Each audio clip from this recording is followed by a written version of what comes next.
Top stories on the news at 3 this afternoon.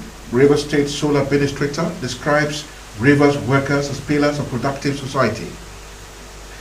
Senate summons Lafarge over planned 88.3% shares divestment in cement firm.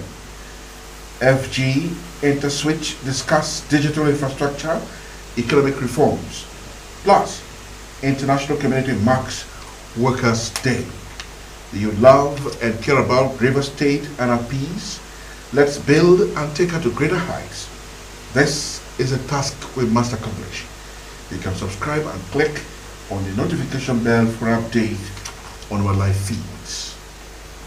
I am Solomon Nelson Brains. The administrator of River State, Vice Admiral Ibokete Ekwe Ibas, retired, has described Rivers workers as pillars of productive society and development who have continued to ensure the smooth running of government services. Vice Admiral Ibas made a description in a statewide broadcast to Rivers workers to felicitate them on International Labour Day celebrated on the 1st of May every year. Vice Admiral said such International Labour Days are remarkable for workers, and his administration recognizes the contributions to government, the economy and society, and assured that steps are taken to ensure their welfare is given the priority it deserves. The administrator also informed of measures being implemented to address some critical challenges that affect workers' morale, particularly reviewing pension scheme and consequential adjustments of the 32,000 naira for retirees.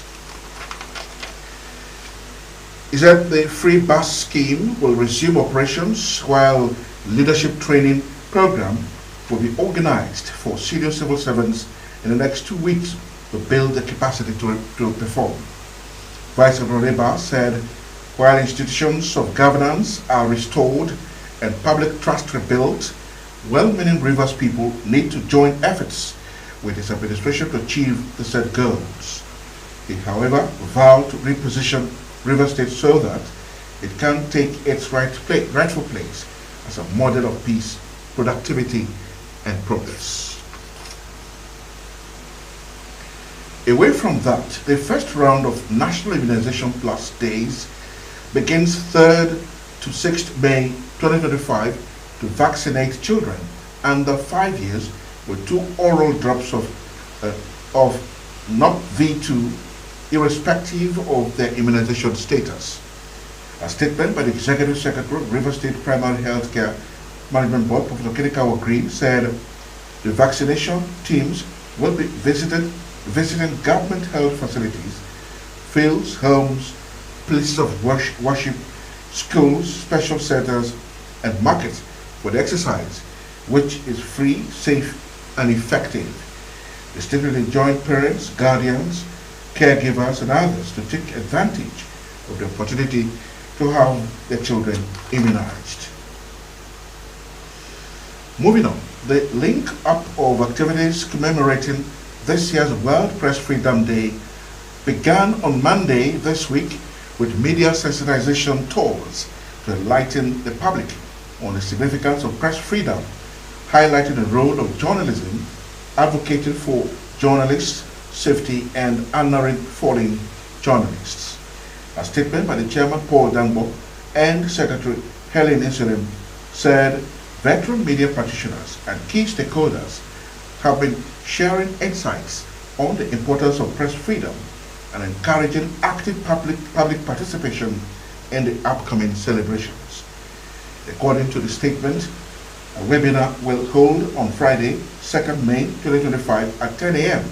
with the theme AI, Fake News and the Media, Ethical Challenges for Journalists Today, featuring Elfrida Kevin Alerici, founder of Jonotech and the Columnist Report UK Africa as a guest speaker. It said that journalists of the River State Council will embark on a freedom walk symbolizing their collective commitment to freedom of expression and press at 8 o'clock at 8 a.m. on Saturday, 3rd May, which will be closely followed by a symposium and press conference on the theme of this year's World Press Freedom Day, Reported in the Brave New World, the impact of artificial intelligence on press freedom and the media. Excuse me. The statement added that the week-long event will be culminated on Monday, 5th May, at Rivers State University in a program organized by the NUJ Rivers State Council in collaboration with the institution's Faculty of Communication and Media Studies, where a mentorship session will be held as papers are presented. Senate President Godswill Akpabio and First Lady Remi Tinubu have joined the long list of eminent Nigerians commending workers on the 2025 May Day celebrations. Workers' Day, which is celebrated on May 1st in Nigeria, is the highest of the contributions, is a highlight rather of the contributions of workers to the development of the nation. This year's celebration themed Reclaiming the Civic Space in the Midst of Economic Hardship is being observed across the 36 states of the Federation and the Federal Capital Territory. And as separate messages to mark the day, Senator Akpabio and Remi Tinubu hailed the contributions of Nigerian workers to the growth and stability of the nation. Senator Akpabio noted the hard work and dedication of the Nigerian workers and promised to ensure the rights of workers are guaranteed.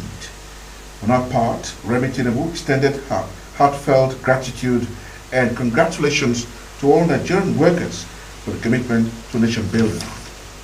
This year's Workers' Day celebration is coming amid biting economic realities in the country, with the cost of living pushing higher and wages unable to match the galloping inflation levels.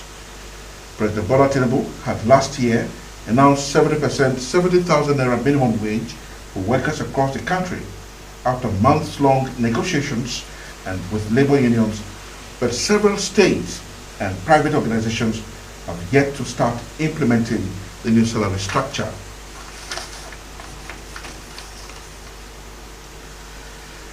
The Senate, through its Committee on Capital Market, has resolved to summon Lafarge Africa PLC over planned divestment of 83.3% majority shares it controls in the cement industry. This is even as the Bureau of Public Enterprises (BPE) assured the Senate that a 16.919% share held by Nigerians in Lafarge PLC was intact. The committee had, in an interactive session with the management of the Securities and Exchange Commission (SEC), Bureau of Private Enterprises (BPE), and the Federal Competition and Consumer Protection Commission (FCCPC) on the alleged planned sale of Lafarge Africa PLC to Chinese investors. In his submission before the committee, the Director General of SEC, Emmanuel Agama, who was represented by Director, Securities and Investment Services, Abubakar Abbas, said SEC had not received any formal proposal regarding the proposed divestment of the majority shareholding in Lafarge Africa PLC. SEC, however, explained that it was notified of an internal restructuring involving Holcim Group, the majority stakeholder in Lafarge Africa PLC. However, the committee, chaired by the Senator Osita Uzunaso, resolved to summon Lafarge Africa PLC on the planned majority shareholding divestment.